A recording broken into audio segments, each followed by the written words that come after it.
अंधेरे की आड़ में बदमाशों ने एक किसान के रबर के बागान को नष्ट कर दिया। 30 पेड़ काट कर नष्ट कर दिए गए। यह घटना खुआई के पूर्वी गांव के तांतीपुर इलाके में हुई। रात के अंधेरे में एक किसान के रबर के बागान को काट दिया गया। यह सनसनीखेज घटना खुआई के पूर्वी गांव की तांतीपारा इलाके में हुई। आरोप है कि आधी रात को बदमाशों ने तांतीपारा की शिवचरण देव के रबर के बागान में कई पेड़ों को काट दिया। अज्ञात बदमाशों ने बागान में भीतर जाकर 30 पेड़ों को काट कर नष्ट कर दिया। इस मामले में शिवचरण देव के बेटे ने बताया कि वो शुक्रवार शाम को बागान में गया था, तब सब कुछ सही सलामत था। हालांकि शनिवार दोपहर को जब वो वापस लौटा तो उसने देखा कि करीब 30 पेड़ों को काट दिया गया है। তোমার এমনি কেউর সাথে তো কোনো শত্রুতা আমি নাই। কালকে বাগানটা দেখে গেছিলাম বিকালে, আর 2-3 দিন আগে তোমার সত্যি গাছ বাইন্ধা দিয়ে গেছি। আর আজকে সকাল 12-12টার সময় আইছি, আয়া দেখি গাছটি ভাঙা আর কি। কত জায়গার মধ্যে কয়টা গাছ আসলো?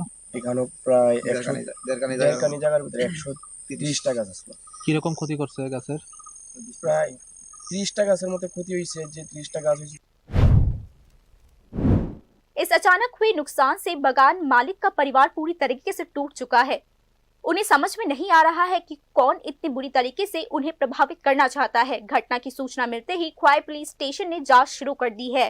ये रिपोर्ट न्यूज़ नाउ।